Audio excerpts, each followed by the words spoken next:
Assalamualaikum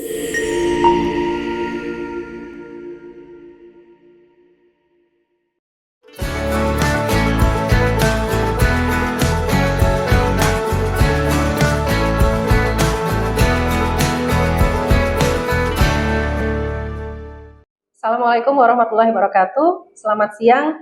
Perkenalkan, saya Citra Aditya Kusuma, dosen pada program studi S1 Manajemen Fakultas Ekonomi dan Bisnis Universitas Negeri Gorontalo. Video ini saya buat untuk melengkapi persyaratan dalam pengajuan sertifikasi dosen, yaitu pernyataan diri dosen dalam unjuk kerja Tridharma Perguruan Tinggi atau PDD UKT-PT dalam bidang pengajaran. Pada kesempatan kali ini, mata kuliah yang akan saya ambil sebagai contoh dalam video pembelajaran adalah salah satu mata kuliah wajib dalam program studi S1 Manajemen Universitas Negeri Gorontalo, yaitu mata kuliah studi kelayakan bisnis. Mata kuliah ini memiliki bobot sebesar 3 SKS dengan jumlah pertemuan dalam satu semester sebanyak 16 kali dan wajib diambil oleh mahasiswa di semester 4. Mata kuliah studi kelayakan bisnis dirancang untuk membekali mahasiswa dengan kemampuan dalam menganalisis dan menilai kelayakan suatu rencana bisnis. Dalam perkuliahan ini, mahasiswa akan mempelajari berbagai aspek yang menjadi dasar penilaian kelayakan bisnis, antara lain aspek hukum, aspek pasar dan pemasaran, aspek keuangan, aspek teknis dan operasional, aspek manajemen dan organisasi, serta aspek sosial, ekonomi, dan lingkungan. Mahasiswa juga diharapkan mampu melakukan analisis potensi risiko bisnis beserta mitigasinya. Pada akhir perkuliahan, diharapkan mahasiswa mampu melakukan penyusunan dokumen hasil studi kelayakan yang komprehensif dan dapat dikomunikasikan secara efektif baik di lintas fungsi dan level organisasi. Adapun capaian pembelajaran lulusan atau CPL pada mata kuliah ini, yaitu pada aspek sikap, menunjukkan sikap bertanggung jawab atas pekerjaan di bidang keahliannya secara mandiri. Pada aspek pengetahuan, menguasai konsep dan teknik menyusun rencana strategis dan menjabarkannya dalam rencana operasional. Aspek keterampilan umum, mampu mengambil keputusan secara tepat dalam konteks penyelesaian masalah di bidang keahliannya berdasarkan hasil analisis informasi dan data, serta aspek keterampilan khusus, mampu berkomunikasi efektif lintas fungsi dan level organisasi. CPMK dari mata kuliah ini yaitu mahasiswa mampu menguasai kaidah dan prinsip studi kelayakan bisnis secara mandiri dan bertanggung jawab, mampu menguasai konsep dan teknis penilaian kelayakan bisnis untuk disusun menjadi rencana strategis dan dijabarkan dalam rencana operasional, mampu mengambil keputusan secara tepat dalam konteks penilaian kelayakan bisnis berdasarkan hasil analisis informasi dan data, serta mampu melakukan penyusunan dokumen studi kelayakan bisnis yang dapat dikomunikasikan secara efektif lintas fungsi. Dalam mata kuliah ini, kami memiliki pokok pembahasan yang menarik dan mengasah kemampuan analisis kritis mahasiswa dengan memadupadankan teori dan studi kasus nyata yang berkembang saat ini. Cakupan materi pada mata kuliah ini meliputi overview studi kelayakan bisnis, tahap dan aspek penilaian bisnis, penilaian kelayakan bisnis dari aspek hukum, aspek pasar dan pemasaran, aspek teknis dan operasional, aspek manajemen dan organisasi, aspek keuangan, serta aspek ekonomi, sosial, dan lingkungan, analisis resiko bisnis, studi kelayakan bisnis di era digital, dan dokumen studi kelayakan bisnis. Lalu referensi yang kami gunakan dalam mata kuliah studi kelayakan bisnis ini cukup beragam, di mana salah satu rujukan utamanya yaitu buku dari Kasmir dan Jakfar tahun 2020 yang berjudul Studi Kelayakan Bisnis, dan beberapa rujukan utama lainnya yaitu buku dari Nasir Asman tahun 2021 yang berjudul Studi Kelayakan Bisnis, Pedoman Memulai Bisnis Era Revolusi Industri 4.0, dan buku dari Sugianto, Nadi, dan Wenten tahun 2020 yang berjudul Studi Kelayakan Bisnis, Teknik Mengetahui Bisnis Dapat Dijalankan atau Tidak. Tidak hanya sebatas itu, sejumlah referensi pendukung juga kami gunakan dalam mata kuliah ini khususnya referensi yang berkaitan dengan masing-masing aspek dalam penilaian kelayakan bisnis. Salah satunya adalah buku pemasaran bisnis yang terbit pada tahun 2024, di mana saya merupakan salah satu penulis di dalamnya pada bab 8 dengan topik pembahasan promosi dan kampanye pemasaran. Materi pembelajaran pada mata kuliah ini juga dilengkapi dengan pemanfaatan berbagai studi kasus baik dari level lokal maupun internasional, serta artikel-artikel ilmiah yang dapat diakses secara mandiri oleh mahasiswa pada sumber-sumber atau database yang kredibel. Proses perkuliahan pada mata kuliah ini dilaksanakan dengan pendekatan case-based learning dengan strategi blended learning yang menggabungkan pertemuan tatap muka dan pembelajaran secara daring. Metode pembelajaran yang diimplementasikan meliputi ceramah interaktif, diskusi kelompok, pemberian tugas terstruktur, tugas mandiri, dan presentasi. Setelah menempuh mata kuliah ini, mahasiswa diharapkan mampu menguasai prinsip dan kaidah studi kelayakan bisnis, mampu melakukan analisis atas berbagai aspek penilaian kelayakan bisnis, mampu mengambil keputusan yang tepat berdasarkan hasil studi kelayakan, dan mampu menyusun dokumen studi kelayakan bisnis secara sistematis. Adapun penilaian dalam mata kuliah ini dilakukan secara komprehensif yang mencakup kehadiran dengan bobot 10%, aktivitas diskusi dan presentasi partisipatif sebesar 10%, tugas atau unjuk kinerja 10%, ujian tengah semester 30%, dan ujian akhir semester sebesar 40%. Setiap komponen dinilai berdasarkan indikator keterampilan analisis, pemahaman konseptual, dan kemampuan berkomunikasi secara efektif. Baik, berikut adalah video pembelajaran mata kuliah studi kelayakan bisnis untuk pertemuan kelima dengan topik penilaian kelayakan bisnis aspek pasar dan pemasaran yang dilakukan secara luring di dalam kelas. Assalamualaikum warahmatullahi wabarakatuh. Waalaikumsalam warahmatullahi wabarakatuh. Selamat siang teman-teman semua. Siang. Sehat semua ya? Alhamdulillah. Hari ini sekilas saya lihat sepertinya semua hadir. Mungkin ada satu atau dua yang tidak hadir. Nanti saya minta ketua kelas tolong kirimkan ke saya nama-nama yang tidak hadir beserta alasannya. Oke. Jadi hari ini pada pertemuan kali ini kita akan melanjutkan pembahasan dari pertemuan yang sebelumnya terkait dengan aspek penilaian kelayakan bisnis. Ya, di minggu lalu di pertemuan sebelumnya, pertemuan 4, kita sudah membahas terkait dengan aspek apa? Ada yang masih ingat? Sebelum kita membahas terkait dengan aspek pasar dan pemasaran, aspek hukum. Ya, terima kasih Ibra, masih ingat ya aspek hukum. Nah, kira-kira kenapa? Kenapa kita harus memahami terkait dengan aspek hukum dalam menilai kelayakan suatu bisnis? Pasti teman-teman sudah paham secara betul karena kita melalui diskusi yang panjang, di mana kita harus memastikan segala bentuk dokumentasi itu harus sah untuk menjalankan ataupun mendirikan sebuah usaha, dan juga kita harus memastikan bahwa apa yang kepatuhan terhadap aspek hukum ini bisa meminimalisir resiko di masa depan. Hari ini kita akan masuk pada aspek penilaian yang berikutnya, yaitu aspek pasar dan pemasaran. Oke.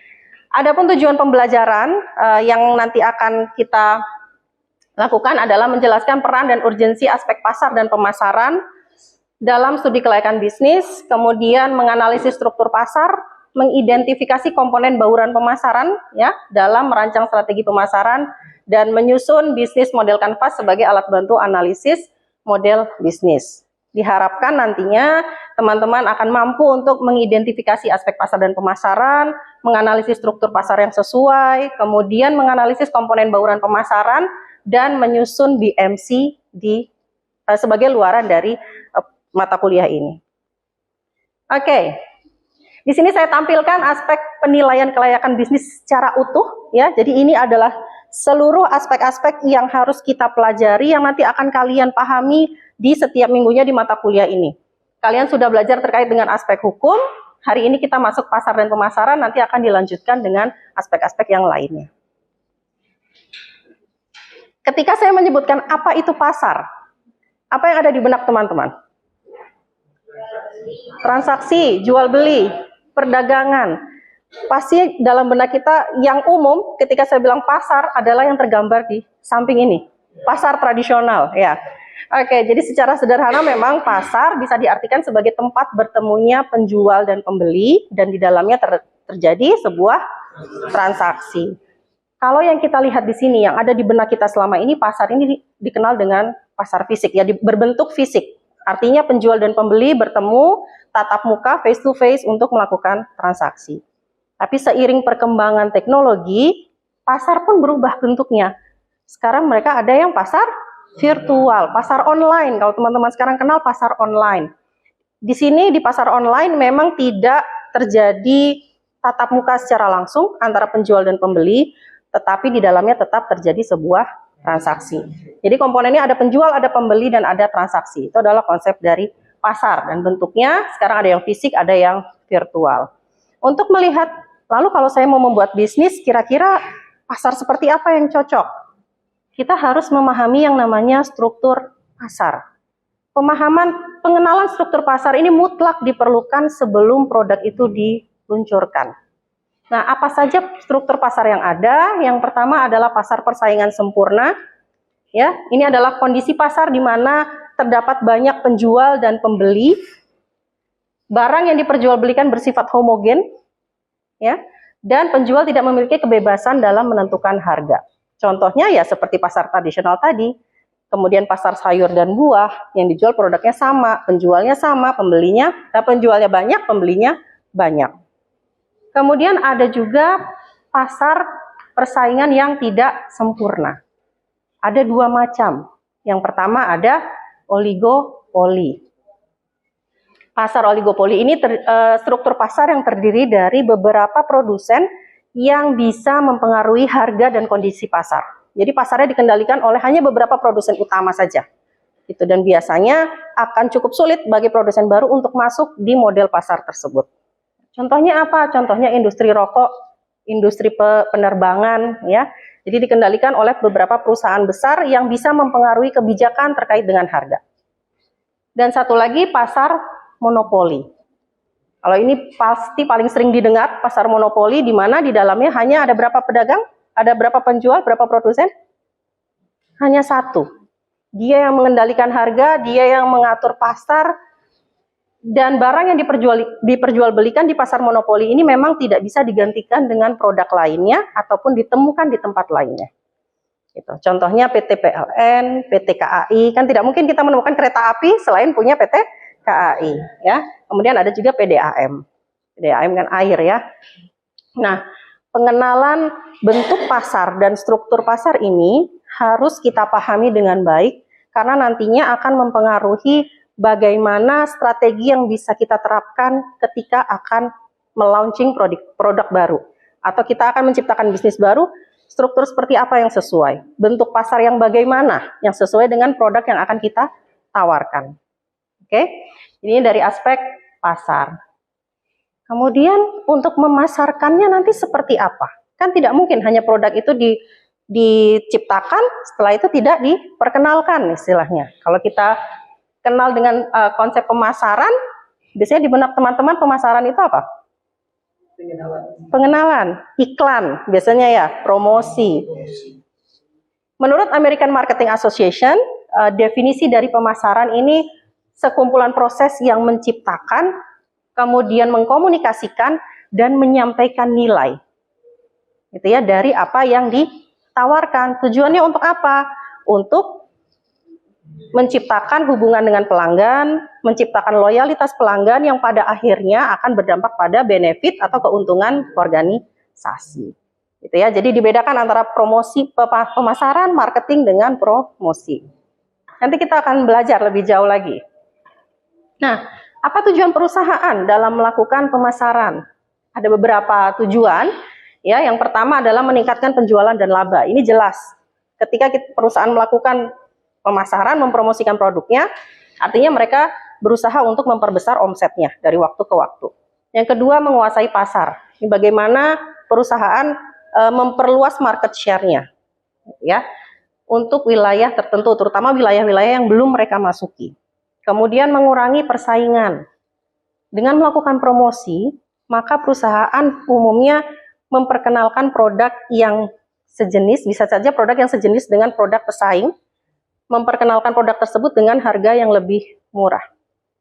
Gitu. Jadi salah satu tujuannya adalah itu, bahwa saya punya produk ini dengan harga yang lebih terjangkau.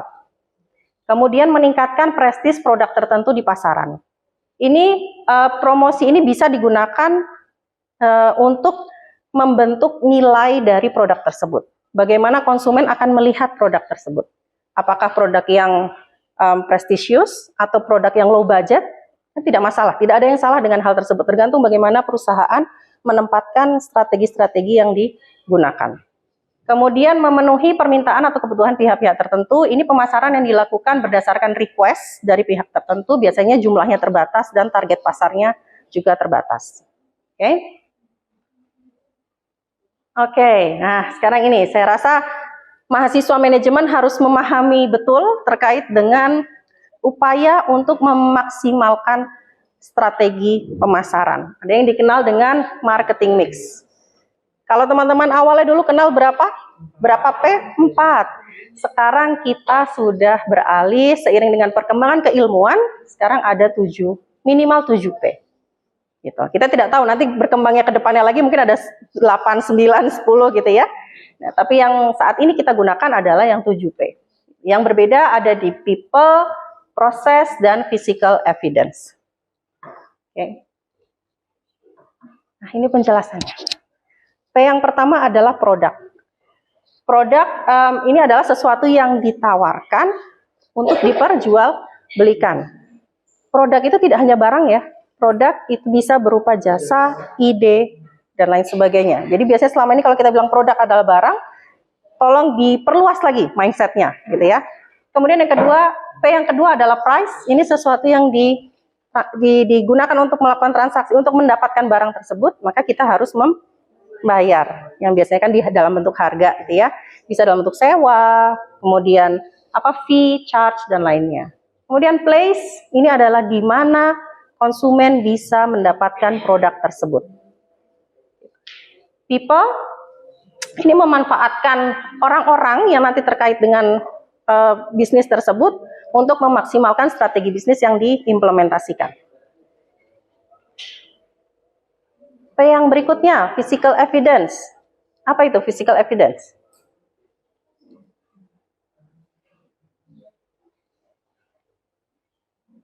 Physical evidence adalah bagaimana customer melihat produk yang ditawarkan. Tadi, sama seperti tadi, memberikan value. Seperti tujuan tadi yang saya jelaskan di slide sebelumnya ya. Nah, itu di sini masuk pada elemen physical evidence. Jadi bagaimana perusahaan ingin customer itu melihat produk tersebut. Biasanya nanti akan tercermin dari bentuk promosinya, dari bentuk iklannya.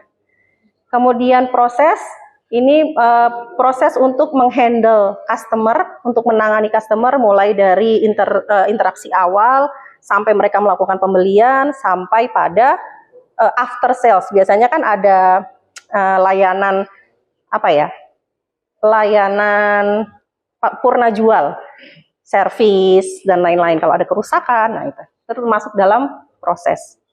Dan promotion sendiri itu masuk dalam bagian marketing mix. Makanya tadi saya sampaikan, promosi itu bukan pemasaran, tapi promosi bagian dari pemasaran. Dan promosi tujuannya untuk menginformasikan dan mempengaruhi konsumen untuk membeli produk yang ditawarkan. Jelas sampai di sini? Oke. Oke, ada pertanyaan sebelum saya lanjut ke slide berikutnya? Oke, silakan. Baik, jadi pertanyaan saya yaitu terkait penilaian dalam kelayakan bisnis, mana yang lebih penting, apakah aspek hukum atau aspek pasar dan pemasaran dalam menilai kelayakan bisnis? Oke, jadi refleksi juga ke minggu sebelumnya ya.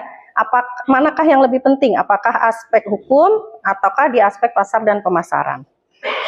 Kalau saya lihat dari analisis kedua aspek ini ya, tentunya aspek pasar dan pemasaran itu yang menjadi inti dari penilaian kelayakan bisnis. Kenapa? Karena kita harus tahu dulu apakah produk yang akan kita tawarkan itu punya pasar yang jelas. Kalau misalnya produknya ada, pasarnya tidak ada, berarti bisnisnya tidak akan berjalan meskipun secara legal boleh untuk dibuat. Gitu. Tetapi tetap aspek hukum harus diperhatikan. Mengapa? Karena kita tidak bisa menciptakan produk atau bisnis yang tentunya tidak sesuai dengan peraturan yang berlaku. Gitu ya. Jadi aspek-aspek tadi yang 5 aspek penilaian harus dianalisis secara berkesinambungan. Tidak bisa kita lihat mana yang lebih penting. Gitu. Tapi untuk awalnya, untuk proses awal itu aspek pasar dan pemasaran itu dilakukan terlebih dahulu untuk kita tahu apakah produk atau bisnis yang kita tawarkan ini punya potensial customer. Begitu. Oke? Oke, terima kasih Wahyudi pertanyaannya. Nah, tadi kan banyak sekali ya elemen-elemennya. Ada 7P, ada oligopoli, struktur pasar tadi ya, segala sesuatunya. Untuk mempermudah dalam menyusun strategi pemasaran, kita bisa menggunakan yang namanya bisnis model canvas. Ada yang pernah membuat ini sebelumnya? Belum. Ada yang pernah mengaplikasikan? Mungkin ada yang punya bisnis? Belum ya? Oke. Jadi bisnis model canvas ini adalah bentuk visualisasi dari strategi-strategi yang nanti akan dijalankan. Isinya apa saja? Ada key partners, key activities, key resources, ada 9 komponen dari BMC ini, gitu ya. Key partners, siapa saja partnersnya yang akan mendukung pelaksanaan bisnis kita, gitu. Mitra, ojol, ya, ojek online itu masuk di key partners. Misalnya konveksi ya berarti ada penjahit, gitu ya. Kemudian key activities, aktivitasnya apa saja yang dijalankan terkait dengan bisnis tersebut. Key resources, sumber daya, bisa dari financial resources, sumber daya keuangannya, human resources-nya, kemudian bisa juga intellectual resources, misalnya haki, paten, dan lain sebagainya. Value proposition, apa value proposition?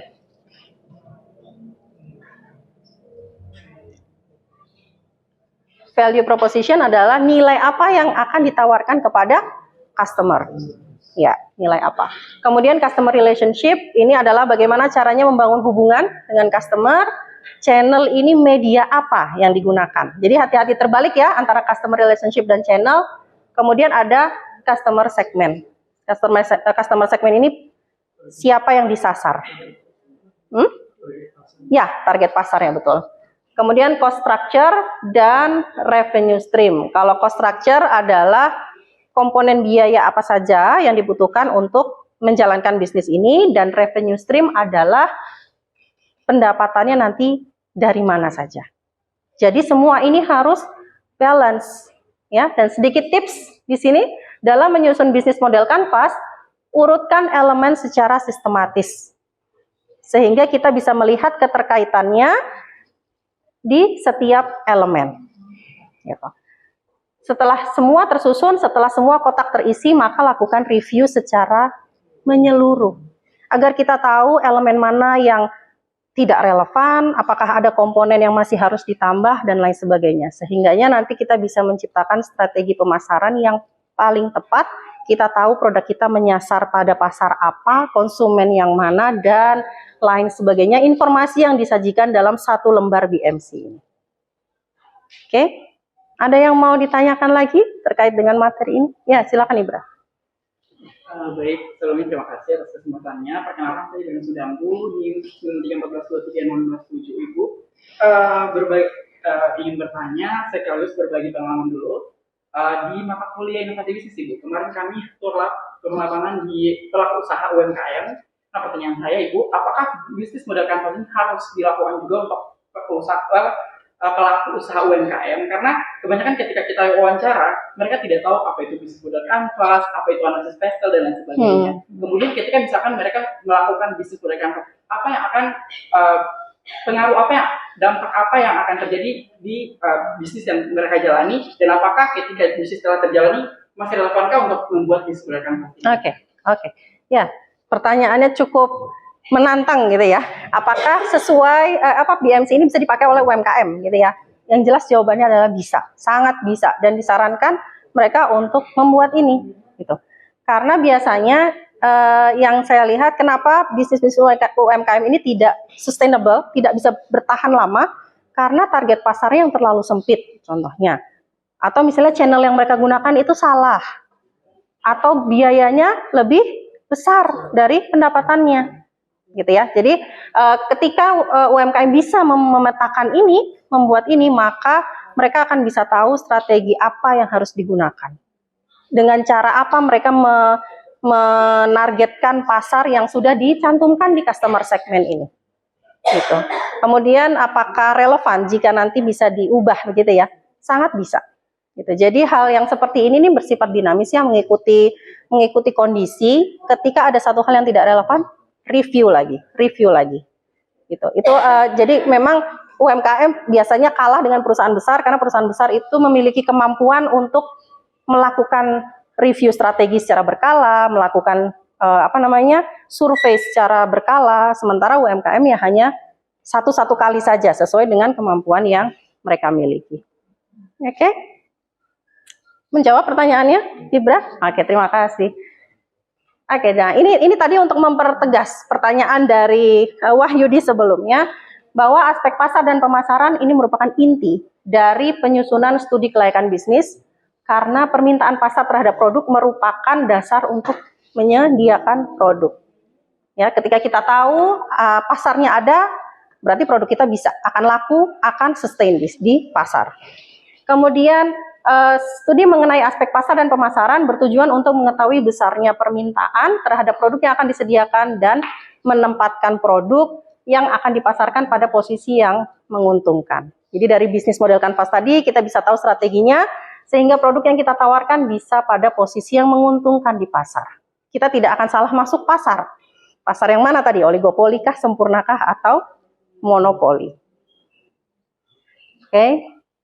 Nah, untuk memperdalam pemahaman kalian terkait dengan topik hari ini, saya akan minta secara berkelompok, teman-teman silakan mengembangkan ide bisnis berbasis teknologi, berdasarkan analisis pasar di sekitar Anda, kemudian susunlah BMC-nya, dan presentasikan BMC tersebut dalam bentuk video dan unggah di LMS. Ya, untuk materi terkait dengan BMC, materi detail terkait BMC dan materi pada hari ini akan saya unggah juga, sehingga teman-teman bisa mempelajari kembali, mereview kembali, dan mengerjakan tugas ini dengan baik. Cukup jelas semuanya? Yes. Baik, saya rasa cukup sekian pertemuan kita pada hari ini. Terima kasih atensinya dan interaksinya, karena menarik, kita saling belajar. Mudah-mudahan bermanfaat. Insya Allah kita ketemu lagi minggu depan dengan materi aspek penilaian yang lainnya. Silahkan dibaca kembali di RPS referensi yang sudah diberikan. Baik, terima kasih semuanya. Assalamualaikum warahmatullahi wabarakatuh. Demikianlah video pembelajaran pada mata kuliah studi kelayakan bisnis untuk pertemuan kelima dengan topik penilaian kelayakan bisnis, aspek pasar dan pemasaran di program studi S1 Manajemen Fakultas Ekonomi dan Bisnis Universitas Negeri Gorontalo. Terima kasih. Wassalamualaikum warahmatullahi wabarakatuh.